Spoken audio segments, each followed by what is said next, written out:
Здравствуйте, автолюбители! Снова в рубрике у механика Петровича. Сегодня будем разбирать с вами коробку передач механику Geely M-Gran 2004 года. Прошла она где-то около 200-210 тысяч километров.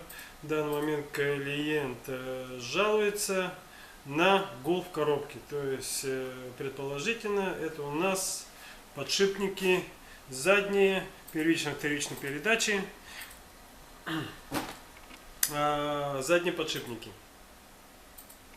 Ну что ж, чтобы до них добраться, во-первых, нужно полностью располовинить коробку, и тогда мы сможем добраться до них. Ну что ж, начнем. Так, это у нас механизм выбора передач. Чтобы его вытащить, желательно сначала привести в нейтральное положение, и после уже выдираем. Это снимаем, как говорится, аккуратненько.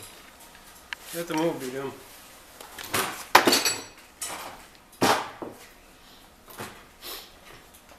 После как механизм брали, начинаем полную разборочку.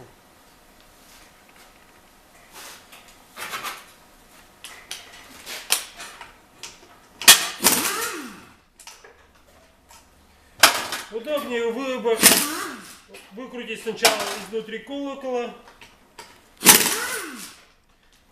чтобы после нам поставить, как говорится, на колокол и уже откручивать сверху.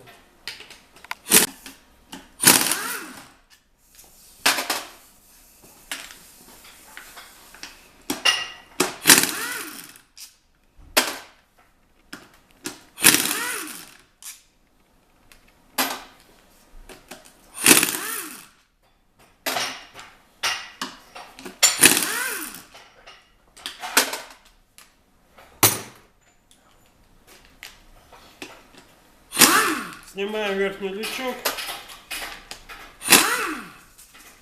потому что, скорее всего, вот здесь у нас стоит конусный роликово-конические подшипники, и, скорее всего, здесь у нас стоит фиксирующий болт, который мы практически не сможем снять верхнюю часть.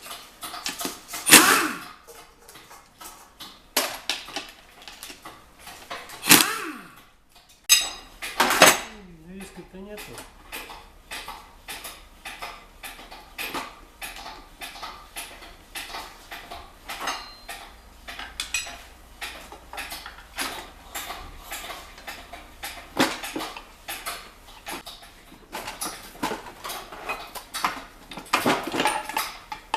Ну что ж, все скрыли.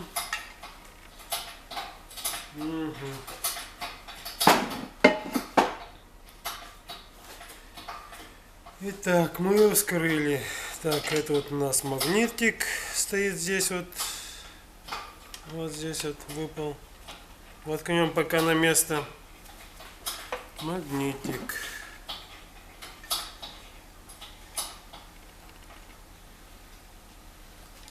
Пока уберем в сторонку.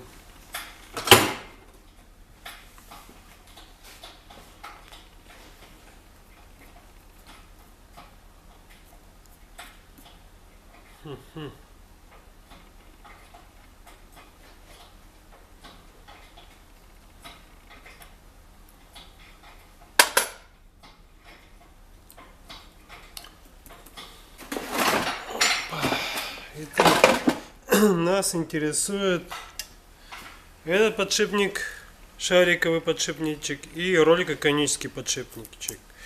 В данный момент ориентировочно отсюда у нас шел шум, гул на пятой передаче.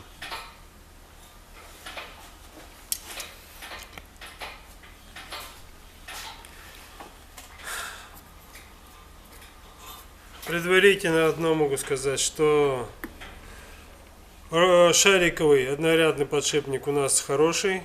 Есть небольшой люфт, но в пределах, ну и ходит сам хорошо. Вот насчет роликового сейчас будем смотреть внимательнее. Возьмем подсветку. Да, вот мы видим с вами действительно роликово-конический подшипник. У нас ролики очень сильно наджаблены.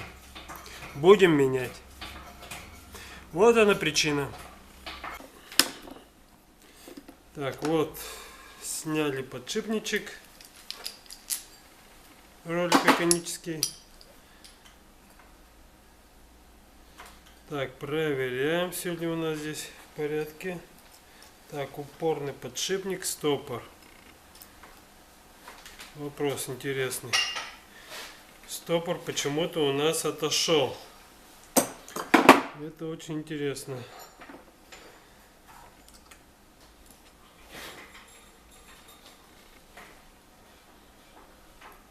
Так, это упорная шайба сферическая, это упорная шайба у нас.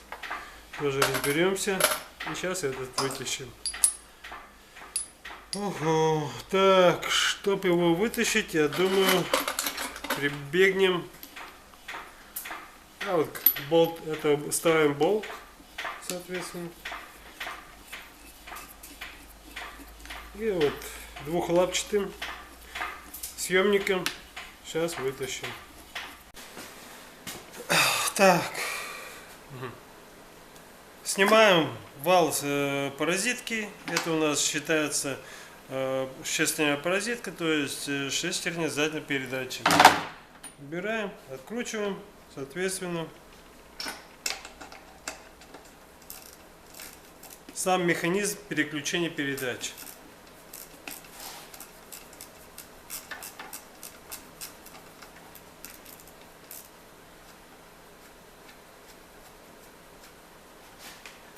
Прежде чем все это разбирать, нужно обязательно запоминать визуально, как что находится. Итак, рычаг включения задней передачи. Все вот это вот хозяйство снимаем, ложим. И вот практически у нас все это готово, чтобы вытянуть. Вытягивается полностью весь механизм. Тяжело выходит, ладно, маленько разберется, ну ничего страшного.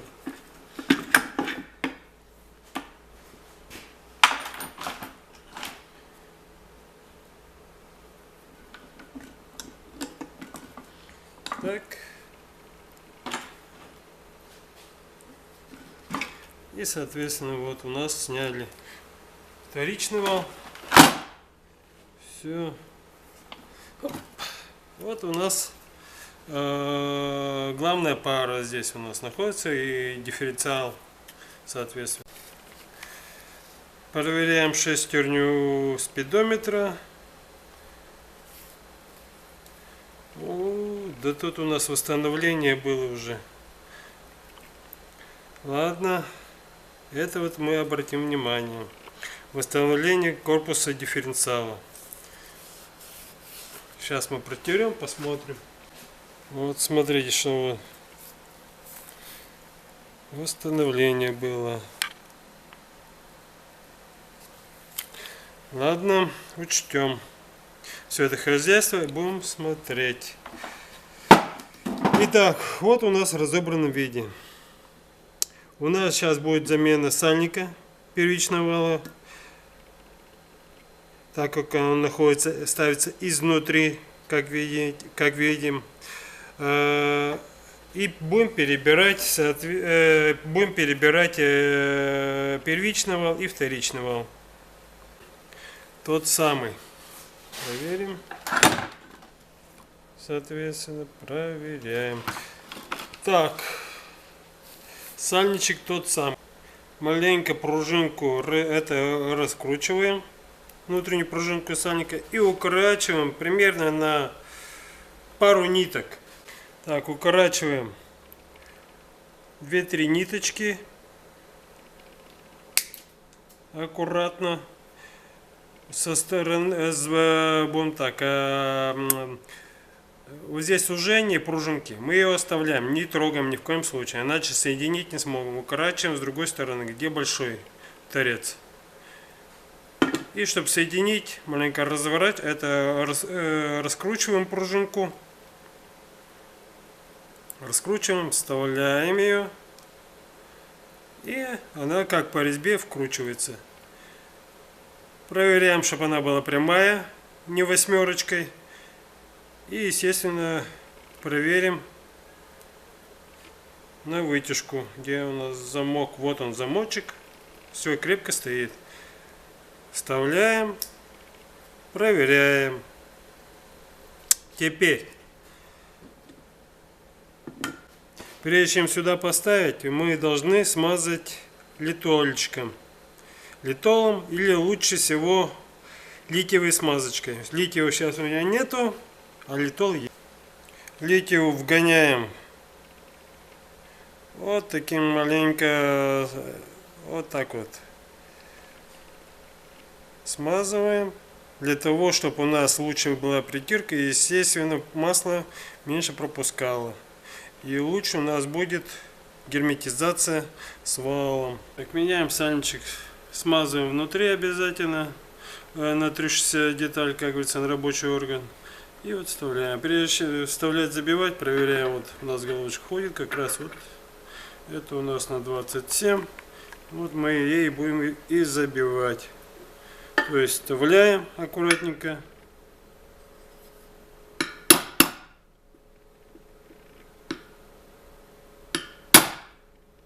Пошла потихонечку.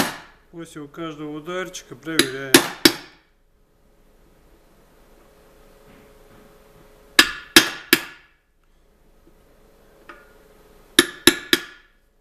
Все, село у нас аккуратненько, ровненько, хорошо. Все, от этого мы... Это у нас вал вторичный. Сейчас будем его разбирать. Стопор я заранее снял, потому что, чтобы легче разбиралось, и подшипник тоже. Я уже показывал. Вот шестерня пятой передачи. Чтобы не перепутать, для начинающих лучше всего как разбирайте, в ряд восстанавливайте. Четвертая передача, линза. Это у нас третья передача. Зубья на хорошем состоянии.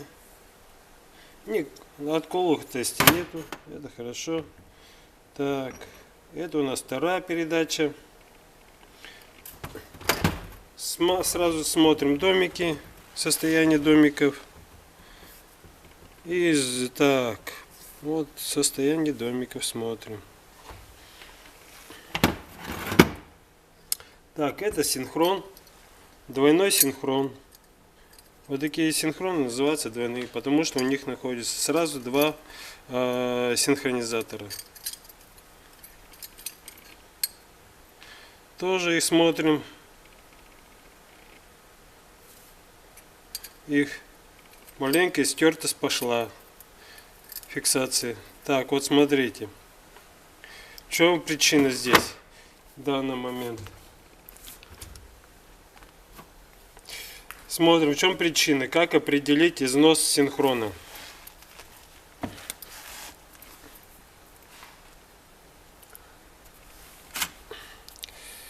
На синхроне у нас пошли на наружные, видите, полосочки. Вот они, полосочки. Вот здесь вот, по краям. Это говорит о том, что синхрон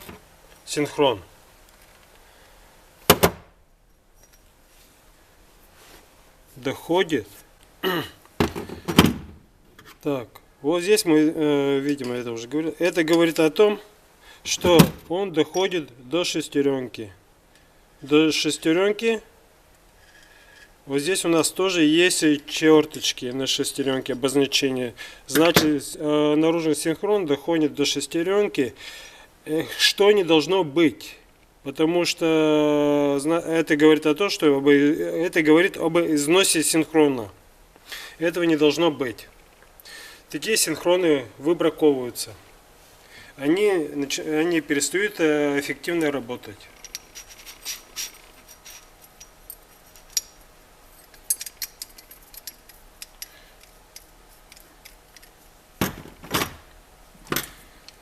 Так. Муфтер синхронов. У нас имеем внешний скользящий венец, вот я его шевелю, и внутренний венец, это, который фиксируется на шлицевой свалом. Так, это у нас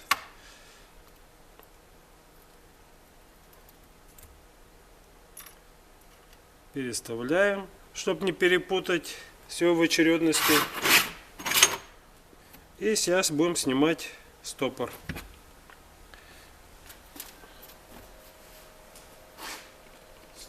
Стопор. Лучше всего зажать вал в тисках через тряпочку, чтобы не повредить ни в коем случае шестеренки, отколов не было.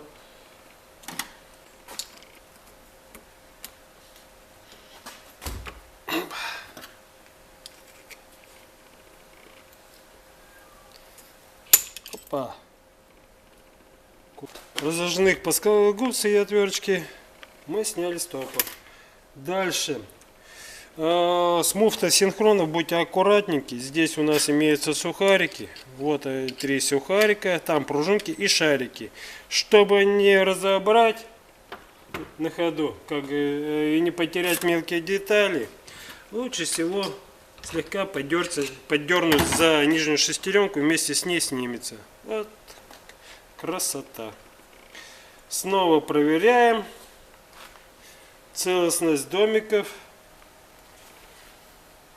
на скользящей муфте синхронно.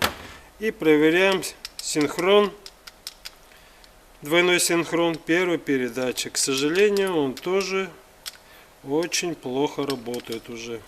Сейчас мы проверим. Ну, как мы сейчас... Нет, смотрите. Так. Здесь синхрон менялся, но что-то он слабо работает. Видать, не под размеру. Но здесь уже мы не видим с вами тех же самых разводов, ерзания. Синхрон новый.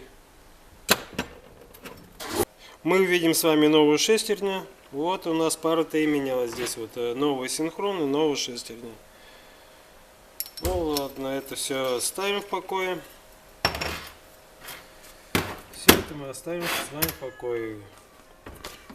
Здесь осталось у нас с вами подшипник нижний вторичного вала и игольчатый подшипник. Конечно, я могу его снять, но пусть стоит пока.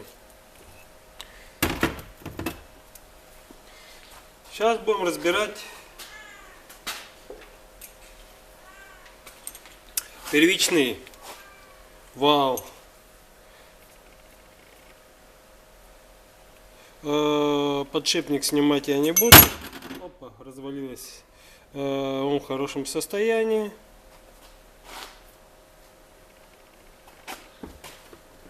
Опять зажимаю вал через тряпочку, чтобы не попортить ни шлицевой, ничего. Сильно не затягиваем. Итак, посмотрим, что у нас с вами с синхронами. Так, синхрон у нас в хорошем состоянии. Проверяем, еще можно проверить. То есть ставим на место и вводим. Если не задевая торец и синхрон начинает тормозить, значит он рабочий.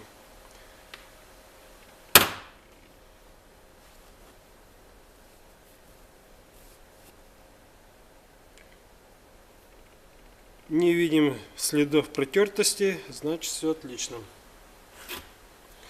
Что у нас с домиками? Домики, пружинки стоят на месте. Домики в хорошем состоянии, не источены. Пружинки стоят и сухарики, все на месте. Это мы откладываем в сторонку.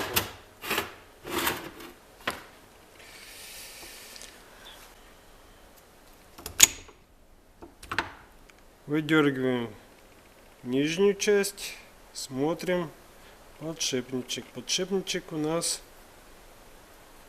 не люфтит, ничего, сильных истертостей нету. Так, отложим. Соответственно, тоже смотрим домики. Домики нормальные. Это подшипник скольжения. Если у нас были игольчатые подшипники, игольчатые подшипники являются подшипники качения, то это подшипник скольжения. Бронза, латунь, сплавы их. Вот так вот.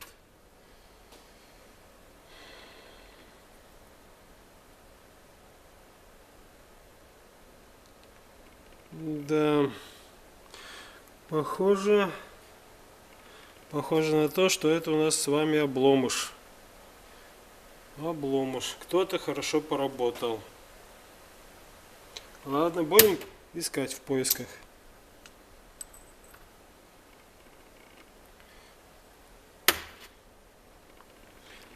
Аккуратненько, здесь у нас есть шарик фиксирующий.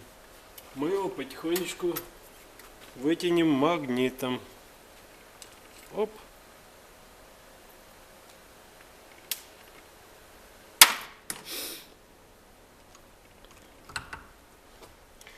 Так, это у нас шестерня. У нас четвертая передача.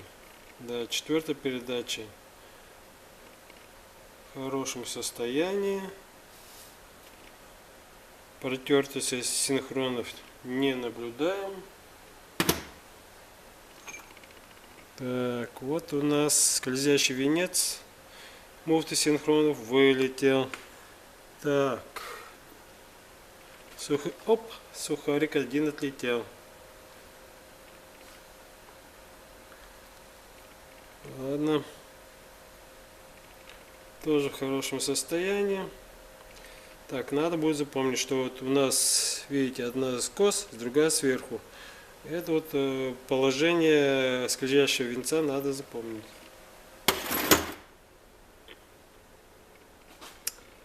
Синхроны тоже. Протертости нету. Так. И снимаем сухарики, чтобы у нас не потерялись. Вот такие сухарики. Здесь у нас есть пружинки заводные. Так.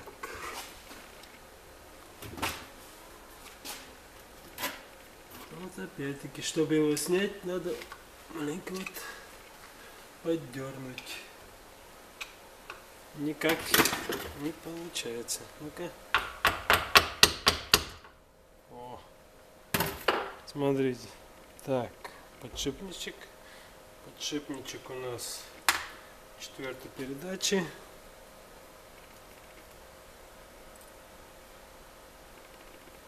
Ага, вот он. Вот он, стопор-то у нас появился. А то спрятанный был. Стопор спрятанный.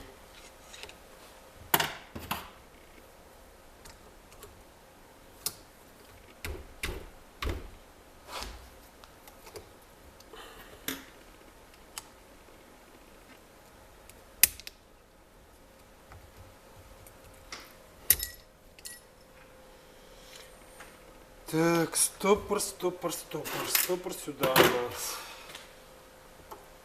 Ага. Так, пружинка у нас тоже здесь на месте.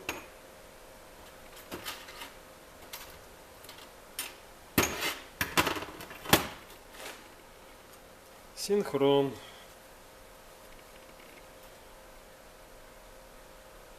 Нагула нету.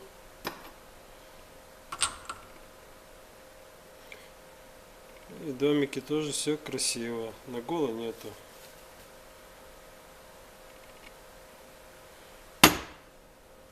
Подшипник. Оп, вот таким вот манером. Все.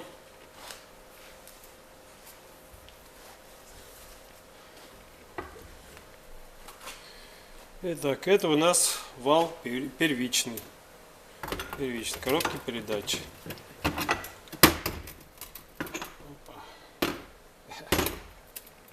Вот таким это вот так все это будет выглядеть.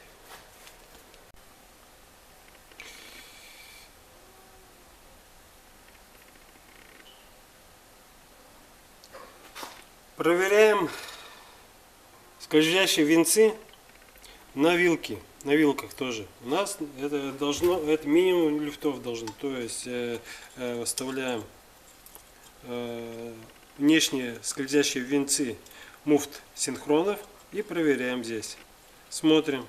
Люфт ориентировочно где-то вот здесь, ну, десятки две. Это вполне нормальный люфт. То есть во время переключения включения передачи они нормально будут фиксироваться без выхода. Вот тоже десятки три здесь уже, но это еще божеская, соответственно.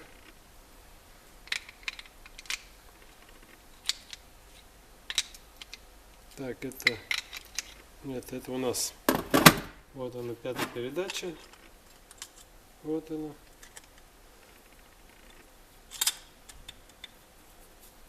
Угу, тоже нормально. Все.